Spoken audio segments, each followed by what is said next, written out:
أشرف الأنبياء والمرسلين نبينا محمد وعلى آله وصحبه أجمعين. أما بعد، الإمام بخاري رحمه الله بدي مبارك كتاب كي منغا كتاب الرقاق یا الرقائق مبارک خبری کولی چی پدی کی امام بخاری رحمه الله آغا آیتون و حدیثون راوڑی دی چی داگی سر زلون نرمی. الرقاق کی دقا معنی پرتا دا آغا خبری چی زلون نرمی او مقصد پدی کی مقصد بدی که امدادی چی دا زمونگ دا زلون نرم شی او اللہ تا رجوع کو او زان تا آخرت را مخی تکو مرگ را مخی تکو. دا مقصد دی مبارک کتاب دا ویلو بدی که منگ یو بیان یو درس کرو.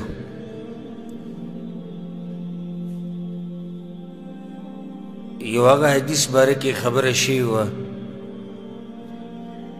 چی دو نعمتون دیسی دی چی خلق داغی پا بارکی پا دوکه کی دی الصحة والفراغ، روغ بدن او فارغ وقت. بید آغا حدیث مبارکی خبر شیوه چی اللهم لا عیش الا عیش الاخرة. پیغمبر صلی اللہ علیہ وسلم وی جون ندے مگر دا آخرت جون دے. بے باب روڑو باب مثل الدنیا فی الآخرہ. بدی باب کی دا خبر بیان کری دا چی دا دنیا مثال دا آخرت پا مقابلہ کی سم ندے. آیت روڑو سورة الحدید چی جون دا دنیا دا سلوبی دی مشغلہ دا پالتو ڈول دے فخر دے دا ڈیروالی حیرس دے او نوری سومنے دی. نو دنیا دا آخرت پا مقابلہ کی ای سومنے دا ولی دا باب روڑے دی دا پر روڑے چی تا تا دا وی چی دا دنیا چی دا آخرت پا مقابلہ کی ای سومنے دا نو پا دی بیزان مدوکا کوا چی اسڑی تا پتہ ہو لگی چی دا دنیا ایسوم نے دا آخرت بمقابلہ کی او بیام دا آغا آخرت تا پر سنکی او بیام دا دی دنیا نزل نتوری. نو دا خبر صرف بیا پا خل باندی دا یعنی زلکی دا خبر نشتی یو خبر اسی پا زل باندی دا خود دیر پا خل باندی دا خود دیر خلکو پا خل باندی دا خبر چی اسر ملاوی بڑا دنیا بس ختمی دن کی دنیا چا شل کڑی ندا دیسی بووی تا تزر چا شل کڑی ندا او دی چی پوری بخپل کمن خطی تا بہتا حیران شی خو پا خلی دا خبر دی چا شل کڑی ندا ہوئی او بخپل پورن خطی نو تا چی سوی دا خود تا بخپل دی عملی کڑی ندی. نو دا دنیا دا آخرت بمقابلہ کی ایسوم ندا او منگی مثالون ذکر کردو چی پیغمبر صلی اللہ علیہ وسلم وی لکه یو سڑے چی پا دریاب کی گوتا ورنن بس یو بیر روچتا کیسیم نی روچت کردی دا دنیا دا او دا دریاب دا آخرت تے. او کچر تری دنیا قدر وی دا اللہ پنیز کی نو کافر بت یو گوٹو بنویس کری. درشان اگا حدیث اگا مردار ساروی چی پروتو غگونه چی وارو صحابہ کرام وی رسول دے چی جوندے منگے نایلو. پیغمبر صلی اللہ علیہ وسلم وی دے چی تاوستا سمرا سپخ کاری دا مردار ساروے نو دا دنیا دا اللہ پنیز دا دینم زیادہ سپکا دا. پا دقی باندی زمان خبر ختم شیوا پا دی باب کی او حدیث روڑے دا حدیث بووی و بیو مخ کی خبر کو حدیث روڑے دے دا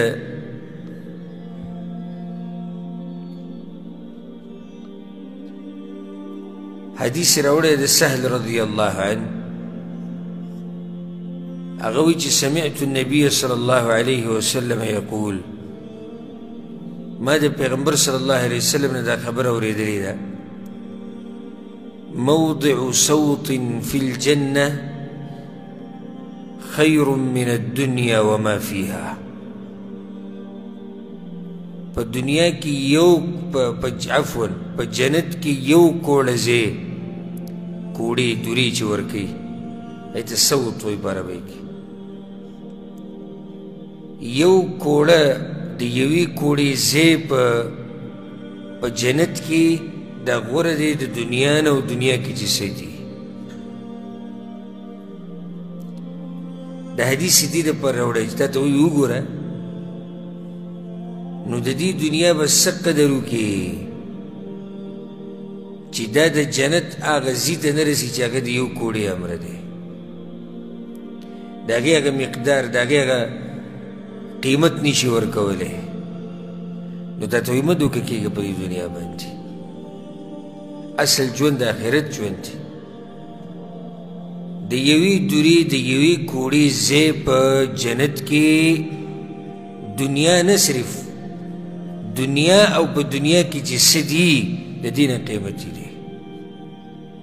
او د دې نه قدرمند دي اصل کې د حدیث دې دپاره راوړی به وایي چې ولغدوة في سبيل الله او روحة خير من الدنيا وما فيها د الله په لار کې یعنی په جهاد کې معمولی مزل کول د سبا په وخت کې یا د بیګا په وخت کې یا سهار یا ماښام دا معمولی مزل دنیا او دنیا کې چې څه دي دې نه غوره دی نو دې ځای کې د جهاد فضیلت بیان شو چې د الله په لار کې معمولی سفر کول د دنیا او دنیا کې چې څه دي د هغې نه غوره دي فی سبیل الله بعضو دا ویلي چې فی سبیل الله عام دی یعنې هر هغه کار چې ته د الله دپاره کې نو دا کار غوره دی دنیا او دنیا کې چې څه دي مقصدي خبره حدیث کې دا وه چې جنت کې د یوې کوړې ځای دا غوره دی د څه نه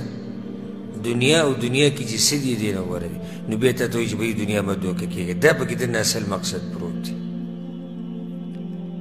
د دې سپکې دنیا دپاره بیا خپل آخرت مه خرابوه د هغې نه بعد باب راوړی دی باب قول النبي صلى الله عليه وسلم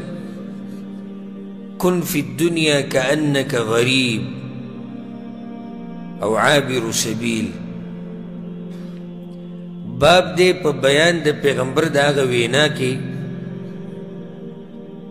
چې په دنیا کې داسې ژوند تېروه لکه مسافر ناشنا یا په لاره باندې تېرېدونکي دی دې باب له عنوان یې ښودی د باب د حدیث یې د باب عنوان کړی نو دې باب کې به یو حدیث راوړی دی یو حدیث دی خو څه ناشنا حدیث دی زړونه ورسره نرمیږي خو هغه زړه ورسره نرمیږي چې هغه زړه ژوندی هغه زړه چې د دین سوچي پکې هغه زړه چې فکري پکې هغه زړه چې د آخرت غمي پکې دغه زړونه پې نرمیږي ما تېر شوي درس کې دا خبره کړې وه چې یو زړه غافلی که نه غافله که ته د ده مخکې قرآن ټول ختم کړې او ایتونه او حدیثونه او د هر څه بیان کړي خو د ده په زړه باندې اثر نه کېږي وجه دا دی چې دلته زړه غافله دی دغه شان چې کوم زړه کې توجه نه وي توجه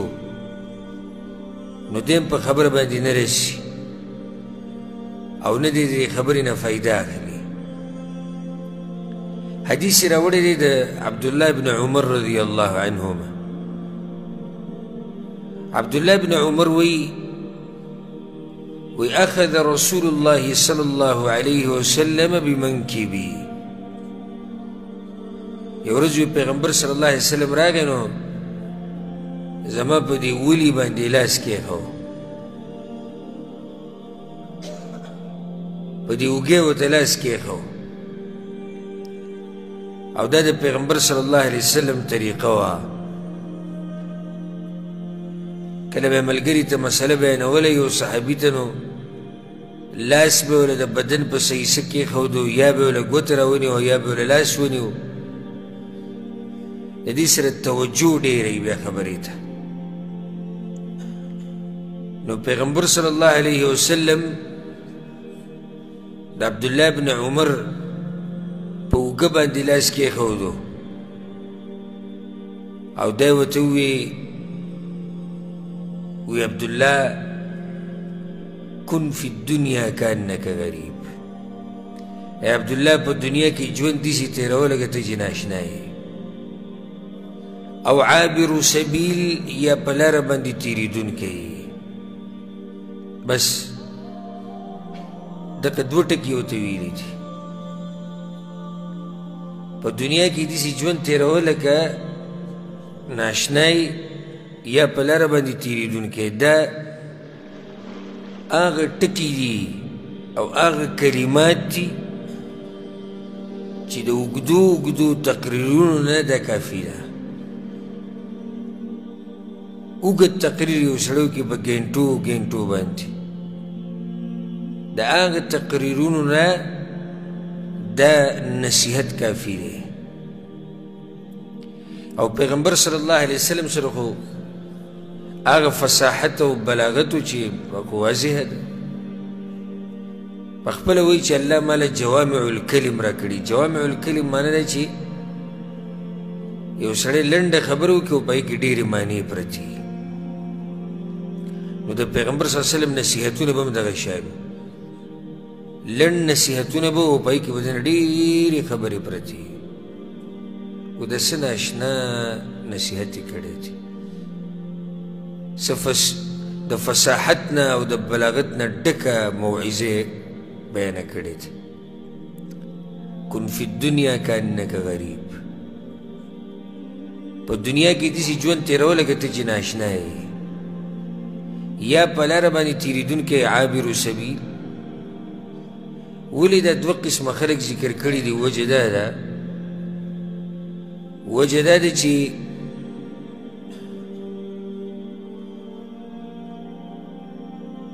دا ده چې دا دوه کسان، یو ناشنا چې یو ځای کې ناشنا وي، او دویم چې مسافر یي په لاره باندې تېرېږي، نو د ده زړه په هغه ځای کې نه لګي. نو پیغمبر صلی الله علیه وسلم دا نصیحت کوي موږ ټولو ته چې په دنیا کې هم داسې ژوند تېروه. اوس موږ دې ملک کې وګوره، چا ته چې معمولي خبره وکړي چې وروره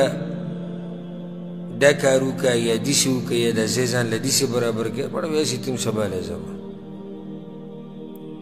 دی ځان ته مسافر وایي.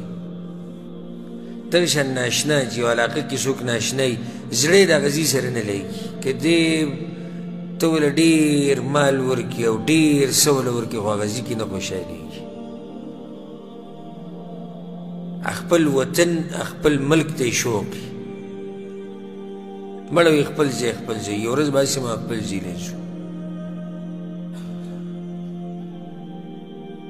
دغه کم ملګری چې ټوخېږي دی لکه اوبه څوک ورکړي.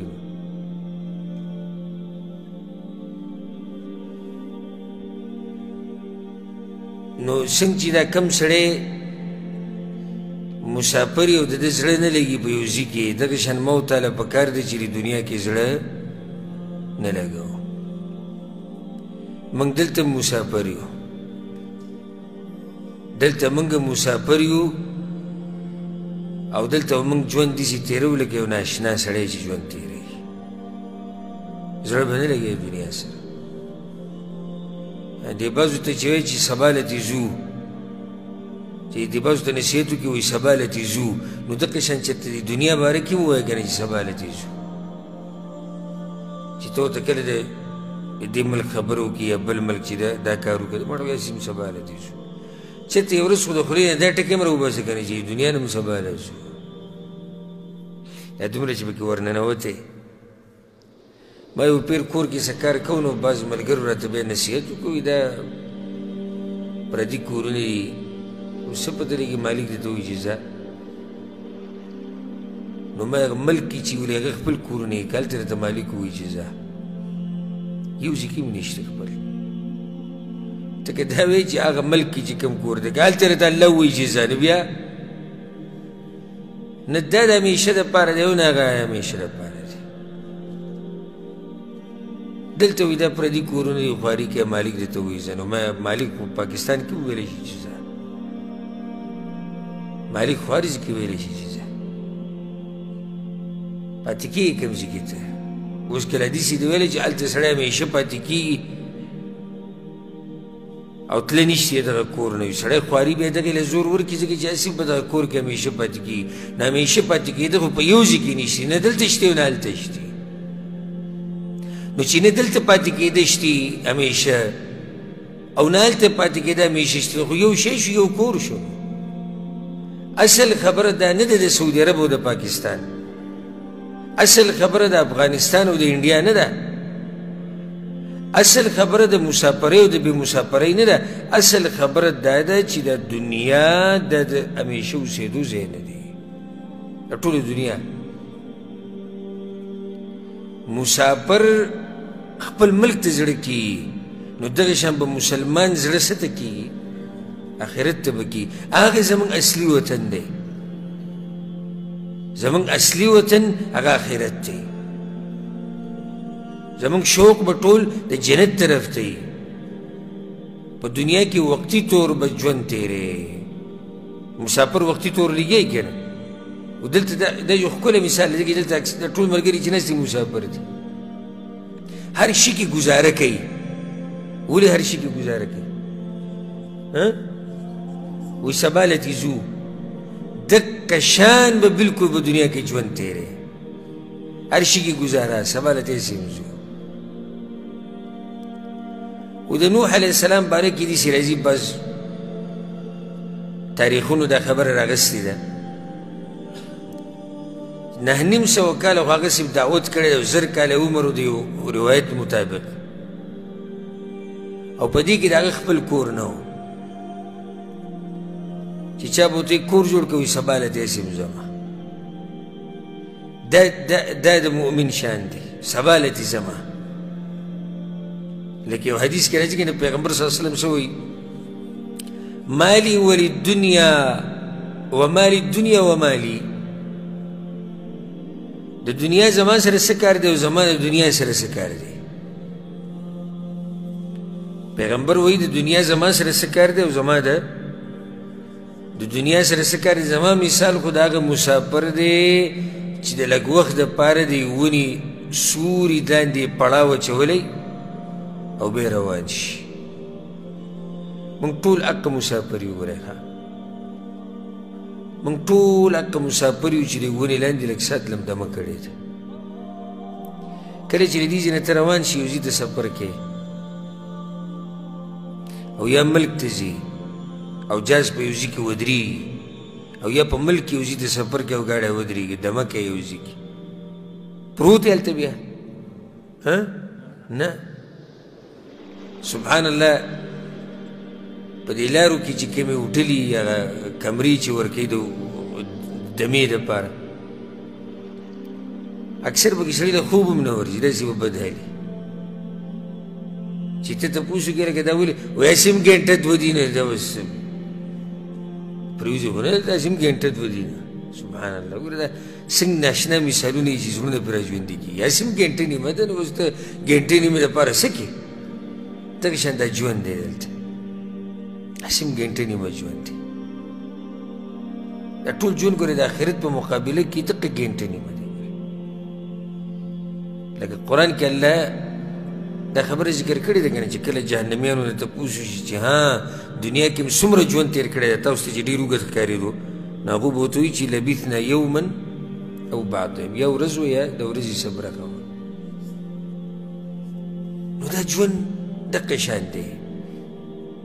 ګنټه نیمه ژوند دی نو سله اوس دومره پورې سړی نه کوي داسې ژوند تېروه لکه ته چې ناشنا یې په دې دنیا کې او ناشنا سړی خپل مقصد کوي لکه مثال تا ته اوس یو کار حواله شي چې ته ورشه پلاني ملک ته او دا کار به کوې ته چې هغه ملک ته ورشي نو مقصد ستا څه کار کولی او نور د هر څه نه ځان ساتي د هر څه نه ځان ساتي دومره کې څومره چې ضرورت وي ځان له هوټل ته ورځي که بیمار شي هسپتال ته ورځي او دغه کیسې دي نور اصل وي یاره وي زما دلته کار دی هغه زه ختموم بیا ځمه نه نو موږ سره پکې پاتې کېږي نه نه وي دا د پاتې کېدو ځای خو دی دا خو لږ ساعت ته راغلی یم دغه شان دا دنیا ده دلته زموږ یو مقصد دی او هغه الله راضي کول دي دلته موږ ته یو میشن یو هدف یو کار حواله شوی دی او هغه کار د الله سبحانه وتعالی بندګي کول دي د دې لپاره نه یې راغلی دنیا ته چې ته به لس پنځه لس کمرې کور جوړوې او یا به چې دی نو مارکېټونو ته نښتې او یا دا چې کلي کې ځمکه راښکاره کېږي چې ته پرې ورځه او یا ګاډو له دنیوي دې له دې زور ورکړی نه دې لپاره خو ته نه یې راغلی دا خو صرف دې دنیا کې د اوسېدو ضرورت دی ځکه به یې کې نور خو راغلي موږ اصل د دغه دپاره یو د الله سبحانه وتعالی د بندګي کولو دپاره یو ډېر ناشنا نصیحت پیغمبر صلی الله علیه وسلم کړی وکان ابن عمر عبدالله ابن عمر به بیا دا وي د دې نصیحت په وضاحت کې به یې دا خبره کوله چې پیغمبر ګوره دا وایي چې په دنیا کې داسې ژوند تېرو لکه د مسافر نو اوس عبدالله بن عمر یې څه ناشنا وضاحت کوي وإذا أمسيت فلا تنتظر الصباح وإذا أصبحت فلا تنتظر المساء چې ماښام کې نو بیا د سحر انتظار مه کوه او چې سحر کې نو بیا د ماښام انتظار مه کوه مطلب دا دی چې د خپل امیدونه لږ رالنډې که سبحان الله زار شم د عبدالله بن عمر نه او د هغه خبرونه چې اوس وایي چې ما ورته امیدونه کولی وایي سحر شي نو د ماښام انتظار مه کوه او ماښام شي د سحر انتظار مه کوه نو چې د هغه خلکو مبارک کې به یې څه ویلی چې هغه سل کاله بعد دغه ته ناست دی چې سل کاله بعد به زما وسیله لویږي هغوی به دا کوي او دا به کوي هغوی له هم کور جوړول غواړي او هغه وایي چې سحر کې ماښام انتظار مه کوه او چې ماښام شي د سهار انتظار مه کوه څه پته لګي همدغه شان شوي دي که دا کوم خلک چې څومره چې مړه شوي دي کم یو ته پته و چې دا زما اخري سهار دی او کم یو ته پته و چې دا زما اخري ماښام دی روغ رمټ انسانان ښه کور کې ناست پاس ښه د ټولو سره ګپ شپ او هغې اخرنۍ شپه یو ته خبر نه دا شپه د ده اخرنۍ په کټ کې و دې ته خبر نه دا سحر د ده په کور کې اخرنۍ دې ته خبر نه ډېر د کور نه وځي وي بیا راځم زه صحیح دی چې بیا رالم بیا به خبرې کوو بیا رام نه شي کور ته ډېر پکې مقبرو ته ځي او د مړو سره او خښې کې او بیا راشي او د پلانې مړله او پلانې مړله تلي دي او بیا راغلي نه دي واپس داسې پکې یو شي ما ته خو ځو راځو که نه ما ته مقبرو ته ځو راځو یو ورځ به صرف ځو راځو به نه ولې زموږ په مخ کې نه دي تلي چې بیا راغلي نه دي ډېر شی او ما ورته د کور نه وځو راوځو یو ورځ به ترې صرف وځو بیا به ورته واپس نه راځو اوس هغه پته نه شي چې هغه ورځ کله ده لکه عبدالله بن عمر وایي انتظار مه کوه ما ورته چې کپړې واچو نو بیا وروسته به وباسو دا به وکړو دغه به وکړو هېڅ پته نه لګي چې کومه کپړه به زموږ نه په قینچۍ باندې پرېږدي کیدای شي دا کومه کپړه چې موږ اچولي ده اوس دا کیدای شي دا کپړه نه په قینچۍ پرېږدي وایي چې مړی لامبوي نو د دې په قینچۍ نه پرېږدي د دې پرېږدي که تاسې داسې سوچ کړی دی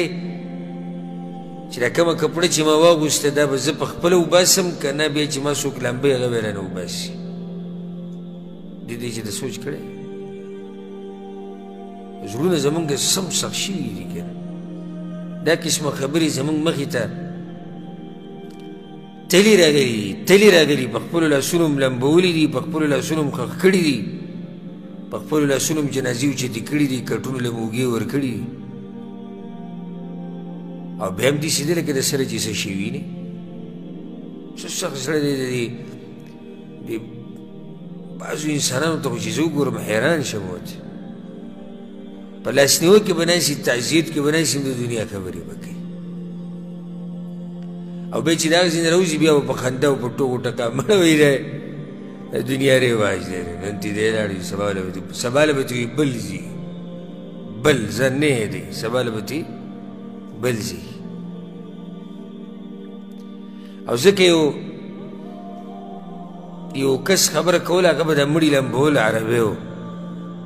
ډېر دینداره سړی و بیان کې لګیا و هغه دا خبره کوله داعي و ډېر تکړه داعي و او ما ته به خپله دا خبره اورېدلې وه سعودی و په دوی کې دا خلک ډېر شتي د خیر دا ماده الله په دوی کې ډېر اچولې ده د مړي لمبول د الله د رضا دپاره او د دې دپاره مقصلې جوړول د دې دپاره ګاډي وقف کول د کفنونه او د قبرونه کنسته او د هر څه دا به د الله د رضا دپاره کوي زموږ په ټول کلي نه په ټول علاقه کې به داسې ځای ته ونه مومي چې هلته دا ورکړي چې دلته مړي د الله د رضا دپاره لمبولی کېږي او کفن او هر څه په منګه ده څوک دې وښیي ماته چېرته که نادرا یو ځای نه راوالي دا خبره نو دوی کې دا خبرې ډېرې شتي دا خیر نو هغه دا بیان کوي یو ځوان هلک و ما به پېژنده وي زموږ د کور سره به یې لوبې موبې هم کولې او ډېر وې په ګډو وډو روان وی ما ورته نصیحت کوو چې ته راشه موږ مړي لامبو ته به مړی چې ته یو ورځ موږ سره ولامبې وی ما کېدای شي که دې سره دا زړه ویرېږي او دې ګناهونه واپس شي وی هغه ما ته وایي چې دغه ځینې مې کرکه کېږي څه نصیحتونه ورته ما وکړو خو هغه وایي چې زما کرکه کېږي وی به یې ورځ راغی یو ورځ راغی خو ډېره عجیبه طریقه باندې راغی څنګه راغی وی څلورو کسانو اوچت کړی و راوړو لامبولو نو بیا ما لامبو سوچ مې کوو چې ده وایي چې دې ځینې زما کرکه کېږي موږ چېرته دې خبرو ته د سره زموږ دا ذهن نه ځي چې یاره یو ورځ به دغه ځای کې پراته یو په دې کټ باندې او بل به ماړی راړی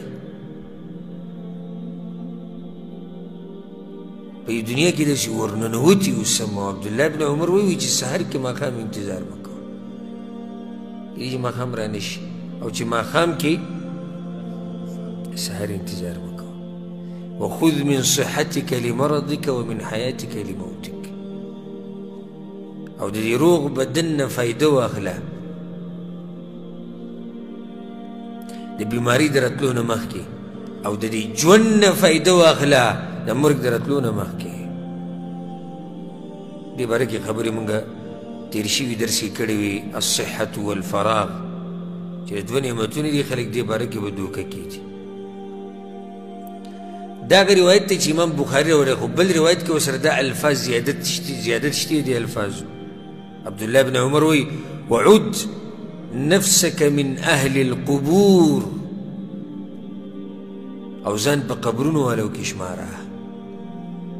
فإنك لا تدري يا عبد الله ما اسمك غدا اے د الله بنده سبا ګوره پته نه لګي چې سبا به دې څه نومي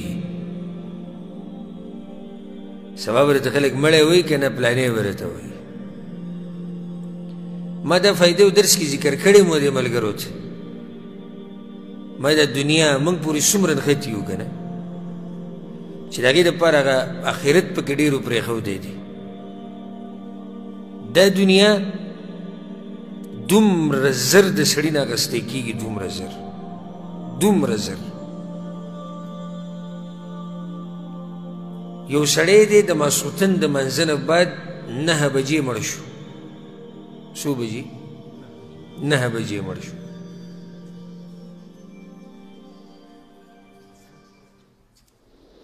دا هم د زړه د سختېدو یو نښه ده. یو سړی دی 9 بجې مړ شو، موږ به وایو چې نوم یې دی منصور.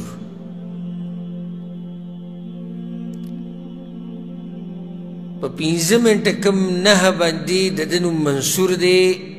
او 5 منټه د پاسه باندې د نوم مړی دی. دا دنیا ده. اوس د دې نه خو زه پته نه شي ستاسو د زړونه په څه باندې راویښ کړم. 5 منټه کم باندې څه دی؟ منصور دی. 5 منټه د پاسه مړی، نوم ورته هم پاتې نه شو.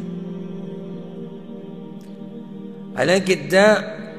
مشر سړی دی، مشر. چا به ورته کاکا وي او چا به ورته دادا وي او چا به ورته ماما وي او چا به ورته سیب وي او بل او بل. اوس اقه سپینګیري ته ټول مړی وایي. مړی هم راویستی دی که نه؟ بچي هم وایي، بچي بچي. مړی به وایي څه ټیم راوړئ؟ بچي ریږي. او ښځې چې کور کې دننه یي،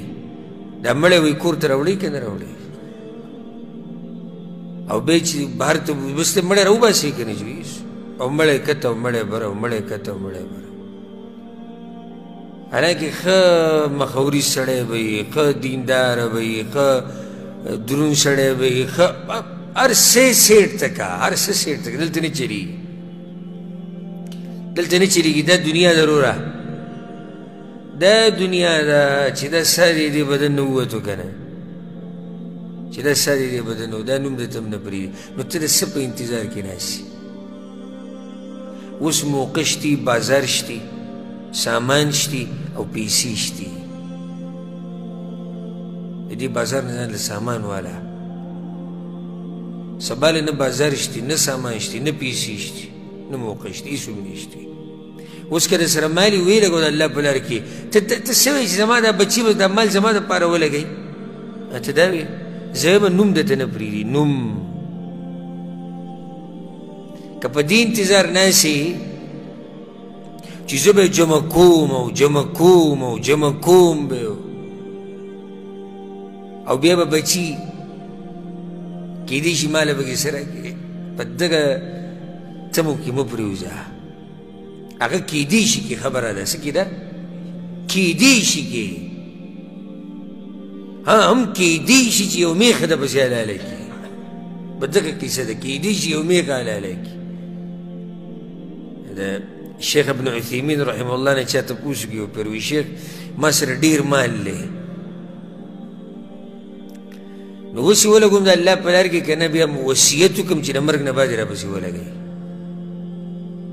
دا شیخ ورته وایي چې کله ته روان یې او تکه توره تیاره یي، ډیوه دې راغستې ویا وایي دا ډیوه دې مخکې نه ولیکې شاته؟ هغه وایي مخکې. نو قبر خلک مخکې رڼا کوي که وروسته رڼا کوي؟ قبر رڼا کوي، بیا وله ورشه مال ولګوه ورشه. وروسته څه پته لګي څوک ته پسې ډیوه بیا لګوي او که نه لګوي. زما خواله زما خواله مسله راغلې وه. زامن ورانو، دوه یو طرف ته و دوه بل طرف ته. موږ له فیصله وکړه. فیصله په څه وکړو؟ پلار د دوی په ځمکه کې ښخ دی. دا دوه وایي چې د دې ځینې وباسو، دا دوه وایي چې نه وباسو. دا د خندا خبرې نه دي، دا د سوچ خبرې دي. د دې ځینې وباسو وایي. دا هغه پلار دی، دا ځمکه هم د هغه وګورئ. دا کم زما هغه هلکانو ته پوښتنه ما ځمکه تاسو ګټلې وه؟ وایي نه دا خو د پلار جایداد دی ټول. ښه نو ولې ته وباسي؟ وایي زه یې تنګ کړی. بیا څه خبره خوا دېخوا کړم، هغه ټیم خبره وباسي. دا اوس ما له پیسه راغلی ده، لکه یو خو سړی وایي چې ما اورېدلي دي، ما له پیسه راغلی ده. په دې باندې وروڼه وران شوي دي چې دا پلار د یو 2 میټره قبر د موږ ته ځای تنګ کړی. او ته په دې سوچ کې پروت یې چې یاره دوی به راپسې دا وکړي او دغه به وکړي. نه، ځان وي په څه کې شمار کا؟ په قبرونو والو کې. وعد نفسك وعد نفسك من أهل القبور فإنك لا تدري يا عبد الله ما اسمک غدا اس پته نه لګي چې سبا ستا څه نوم دی سبا به راته مړی وي او که نه دغه محمد دې نوم دی سبا به راته مړی وي که نه عبدالله دې نوم دی سبا به راته عبدالعزیز وي که نه مړی به راته وي سبانۍ شپه به دې په قبر کې که نه تولۍ کې به خپل زه دې ته سوچ وکړم کله نه کله د شپې چې سړی وده کي او د ذکر او اذکار ووایي او دا سترګې بندې کړم که نه نو ډېر په یېرې سره یې بندې کړم ډېر په یېرې سره او بس آخري وخت کې دغه اذکار هسې د اذکار نه دي راغلي د خوب دا سبحان الله پیغمبر صلی الله علیه وسلم چې د اذکار ښوولي دي دې لپاره ښوولي چې دا اخرنۍ خبره وګرځي ولې پته نه لګي هغه به ډېر ناشنا وخي چې یو سړی په دنیا کې په تولۍ کې ویده شي او په قبر کې راپاسي منکر نکیر دې سوال کوي د حیران شي چې زه اومه څه کې ورالم کوم ځای ته داسې حالات هم راتلی شي موته باندې چې موږ د دنیا کې پرېوځو او راپاسو بل ځای کې او منکر او نکیر راته بیا ولاړې او وایي چې جوابات راکوي نو دا د پیغمبر صلی الله علیه وسلم نصیحت دی څه ناشنا نصیحت یې کړی دی کن فی الدنیا کانک غریب غریب په عربي کې هغه غریب ته نه وایي کوم ته چې موږ غریب وایو غریب په عربي کې څه ته وایي ناشنا ته د غربت ژوند مطلب یعنې داسې ژوند تېر کړی ته چې ناشنا یې او یا د مسافر ژوند تېروه زړه مه لګوه د هغې نه بعد باب راوړی دی باب فی الامل و طوله دا باب دې مسلې دپاره راوړی دی چې اوږده اوږده ارمانونه مه کوه اوږده اوږده ارمانونه مه کوه دې ارمانونو خو موږ تباه کړو که نه موږ خراب هم دې ارمانونو او دې امیدونو کړو یاره چې د مور خېټې ته د ماشوم ورشي د مور پلار ارمانونه پیدا شي او بیا چې را پیدا شي او بیا چې سبق شروع کړي او بیا د خپل ارمانونه شي او بیا ځوان شي او بیا د واده او بیا بچي او بیا مزدوري او بیا نوسي او بیا کړوسي او یو اوږده سلسله سټارټ شي د دې سلسلې باره کې یو حدیث را روان دی انشاءالله نو امام بخاري دا باب دې دپاره راوړی چې د انسان د ارمانونه نه ختمېدونکي ارمانونه دي وایي که نه خلک وایي نیمګړې نیمه خوا دنیا ده نیمګړې دنیا ورته وایي خو ارمانونو یې داسې پړپړه جوړه کړې ده ارمانونه یې وایي پوره نه شو نو د چا پوره شي د چا پوره شي د سلو کالو چې مړ شوی دی د هغه ارمانونه پوره شوي دي د هغه هم نه پوره شي د 200 چې مړ شي هغه هم نه پوره شي آیت یې راوړی دی چې دا دنیا پوره کېږي نه دا خو د دوکې سامان دی سورة آل عمران آیت یې راوړی دی كل نفس ذائقة الموت هر نفس سکون کې د مرګ دی هر نفس سکون کې د مرګ دی كل نفس ذائقة وإنما توفون أجوركم يوم القيامة او بیا به اجرونه تاسو د قیامت په ورځ میلاویږي نو چې هر نفس باندې مرګ را روان دی نو بیا د ارمانونه لږ څه که لږ راکم که که او بدلی به په آخرت کې میلاوي فمن زحزح عن النار نو څوک چې د اور نه واوړېدو وادخل الجنة او ورننوتو جنت ته فقد فاز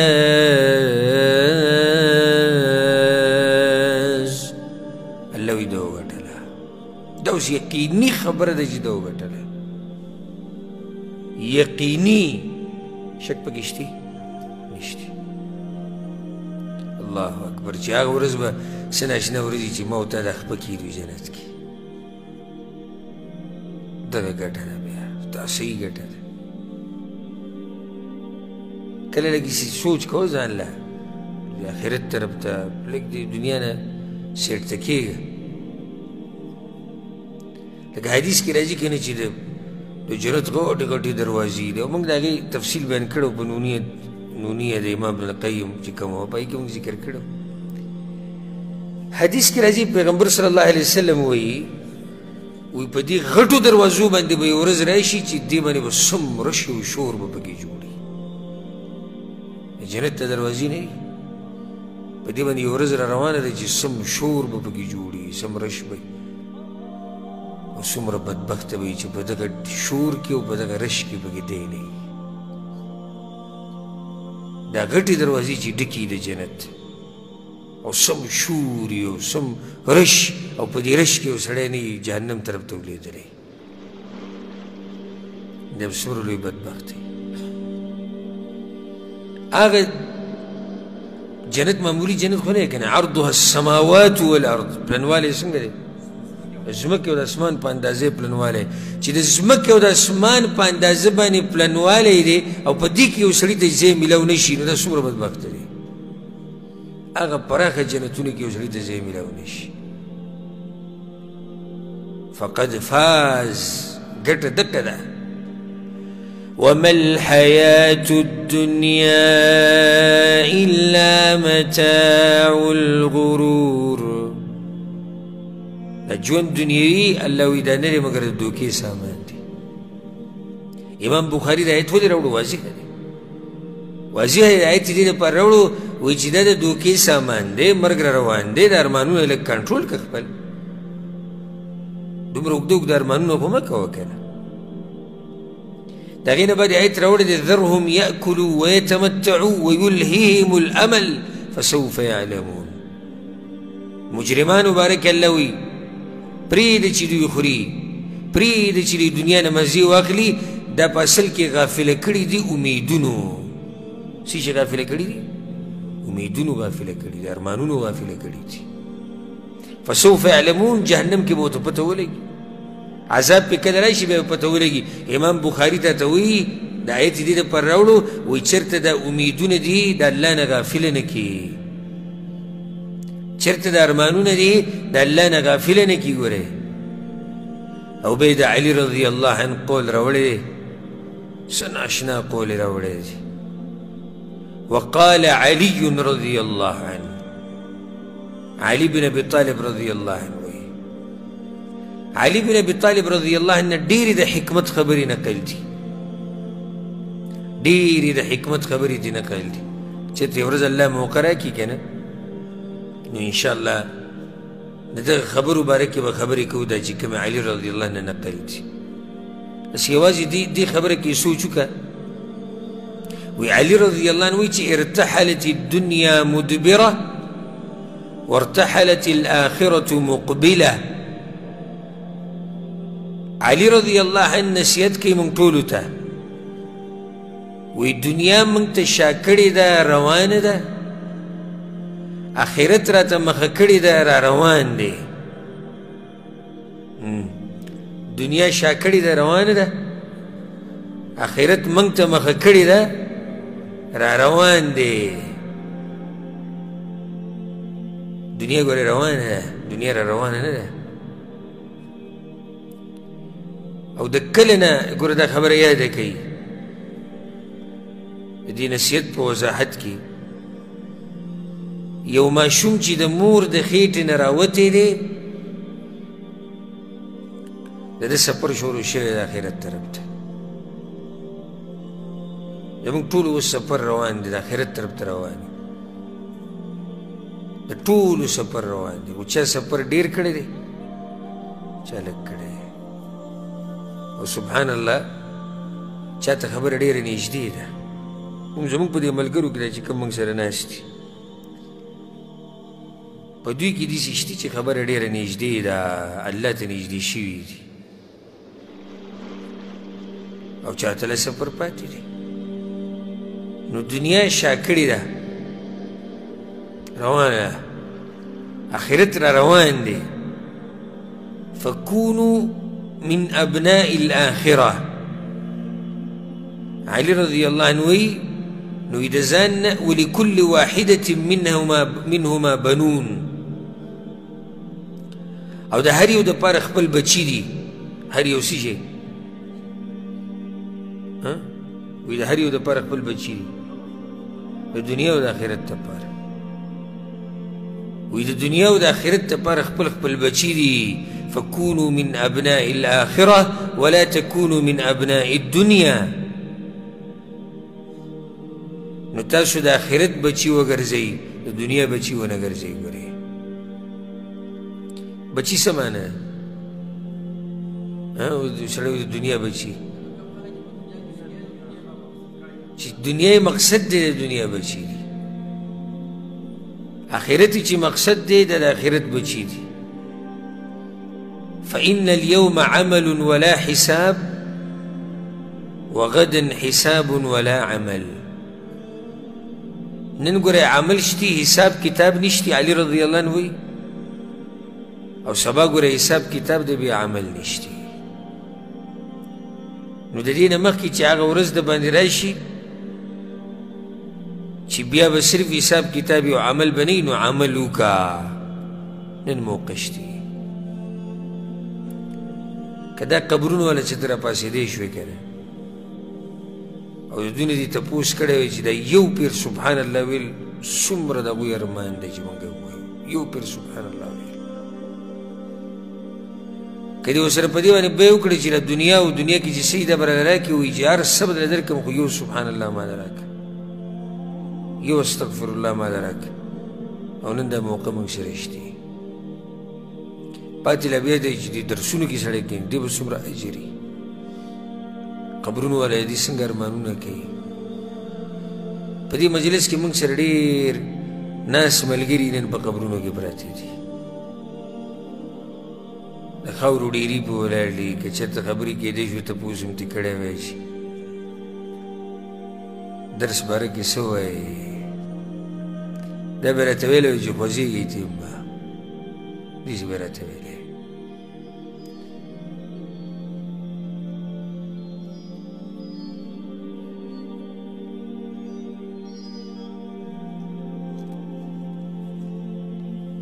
لکه علي بن ابي طالب رضی الله عنه چې کله قبرونو له ورغی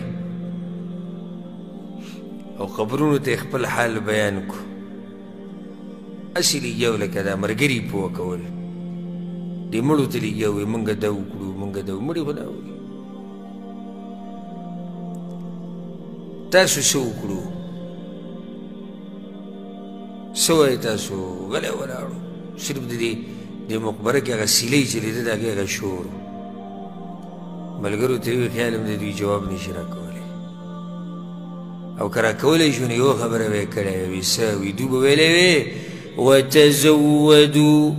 فإن خير الزاد التقوى دوی به موږ ته ویلی وي چې دا سفر ډېر اوږد دی ګورې ځان سره به توښه د تقوا راوړئ ګورې موږ باندې توښه کمه شوې ده ډېر اوږد سفر دی ابو هریره رضی الله عنه به د قبر په غاړه کېناستو په ژړا به شو سب به یې وژړل په دې ږیره باندې به یې د اوښکې روانې وي ملګرو ته ابو هریره ولې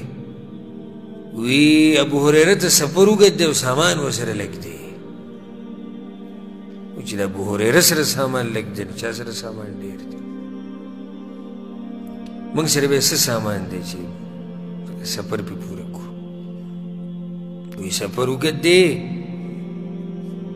او سامان د سفر را سره کم دی توښه کمه ده ما خبره دې پر راوه سمی کې د زموږ دا کم ملګري چې وفات شوي دي الله دې ټول وبخي درس ملګري وو زموږ که نه زموږ خو زړه ته نږدې وو په دې کرونه کې پکې مړه شوي دي ډېر بعض ملګري زموږ یو ملګری و الله دې په رحم وکړي دې ځای کې مخامخ په دې ځای کې به ناست وو هغه هم دغه یو څو میاشتې مخکې مړ شوی دی الله دې وبخښي داسې ما دا خبره کوله که چېرته دوی سره هسې کېدی خو نه شي کېدی تپوس مې ترې کړی چې څه وایې راته ویلی چې دې جومات نه سره خوځوي کښېنئ او د الله د دین زده کوئ حدیث یې راوړی دی په دې باب کې 2 حدیثونه دي دا به ووایو حدیث یې راوړی دی د عبدالله رضی الله عنه وی چې خط النبي صلی الله علیه وسلم خطا مربعا پیغمبر صلی الله علیه وسلم به کله د ملګري په دې طریقې سره پوه کول په قسمه قسم طریقو سره به پوه کول چې د ملګري پوه شي نو یو پیر پیغمبر صلی الله علیه وسلم څه چل وکړو څلور ګوټه یې داسې ډبه یې جوړ کړو چې ذهن کې مې ده نقشه پیغمبر په ځمکه باندې څه چل وکړو څلور ګوټې نقشه ډبه یې جوړ کړو وخط خطا في الوسط خارجا من او په دې منځ کې یو کرښه راښکو د یو سر نه دې بل سره پورې خو بهر ته ترې وویسته د دې څلور ګوټې نقشې نه بهر ته وویسته وخط خططا صغارا إلى هذا الذي في الوسط من جانبه الذي في الوسط او دا په دې منځ کې چې دا کومه کرښه ده یې څلور ګوټې په دې منځ کې چې ده د دې غاړو ته وړې وړې کرښې راښکولې داسې داسې داسې بیا داسې او داسې او داسې وقال او دوي هذا الإنسان دا انسان دی د څلور ګوټې نقشه کې دننه چې دا څه دی دا انسان دی اوس ګورې د پیغمبر د پوه کولو دې طریقې ته دا انسان دی وهذا أجله محيط به أو قد أحاط به دغه منځ کې انسان دی نو دا څلور ګوټې دې څه شي تاو شوی دی وایي دا د ده د مرګ نیټه ده دا څلور ګوټې چې تاو شوی دی څه شی دی دا نیټه ده وهذا الذي هو خارج خنو دا بهر ته چې دوته دا څه شی دی وایي عمله د ارمانونه دي ارمانونه بهر ته ورځي وهذه الخطط الصغار او دا وړي وړي کرښې چې دي دا دي الأعراض مصيبتنا ومسالې دي دا دي فإن أخطأه هذا نهشه هذا وإن أخطأه هذا نهشه هذا چې د یوې نه واوړي بله مسله پرې راشي بلې نه جوړي بله پرې راشي بلې نه جوړي بله پرې راشي دغه دنیا ده دا دویم حدیث هم دغه شان دی خدا د انس بن مالک ته وایي چې خط النبي صلی الله علیه وسلم خطوطا پیغمبر صلی الله علیه وسلم کرښې راښکوي دي وی هذا الامل دغه ارمان دی ارمان کم یو دی بهر ته چې وتی دی دا څه شی دی ارمان دی وهذا اجله او دا نیټه ده نیټه کومه وایي دا څلور ګوټې نقشه چې کوم دا نیټه ده فبینما هو كذلك نو دې په دغه ارمانونو کې نښتی و او په دغه مسلو کې نښتی د مسلې ورته هم ډېرې دي که نه او وړې وړې کرښې ټولې مسلې دي مصیبتونه دي حادثې دي واقعات دې په دغه کې اذ جاءه الخط الاقرب دغه نږدې نیټه ورته راورسېده نږدې خط کوم یو دی چې دې به ورته ورسي دغه څلور ګوټې په خپله ولسي نو دا چې دا څلور ګوټې نقشه شوه او دا انسان پکې روان دی روان دی روان دی اخري سر ته دی ورسېدو مرګ راغی و هغه مسلونه دی فارغه نه شو مسلونه فارغه نه شو او امیدونه خو په منځ کې پاتې شو ارمانونه منځ کې پاتې شو دا حدیث دې دپاره راوړی چې ارمانونه دومره مه اوږده وه دا خبره صحیح ده چې هغه ارمانونه چې انسان پکې د آخرت نه مخ واړی هغه ارمانونه مه کوه. یو داسې ارمان کول دی چې انسان پکې د آخرت نه غافله نه وي، دا خو د انسان طبیعت دی، دا خو جایز دی. یو انسان ارمان دی چې زما دې داسې وی دی بچو سبق وویلی دوی دا وکړه او آخرت نه غافله نه وي، دا خو هېڅ خبره نه ده. موږ چې د کوم ارمانونه یادوو د هغه چې انسان د دنیا نه د آخرت نه غافله شي او په دنیا کې ورننوځي، دغه ارمانونه چې بلکل الله پرېښودی، پیغمبر یې پرېښودی، آخرت یې پرېښودی او په دغه دنیا کې ورننوتی. د دې دپاره امام بخاري دا باب راوړی. نو په دې باندې به اکتفا وکړو. انشاءالله پر روان درس کې به باب شروع کوو، ډېر ناشنا باب دی. وایي څوک چې شپېتو کالو ته ورسېدو نو الله وله بانې ختمې کړې. د دې باره کې به انشاءالله خبرې کوو. الله دې موږ په قرآن او حدیث باندې پوه کړي او الله دې زموږ توجه د آخرت طرف ته کړي. هذا والله أعلم وصلى الله وسلم على نبينا محمد وعلى آله وصحبه أجمعين.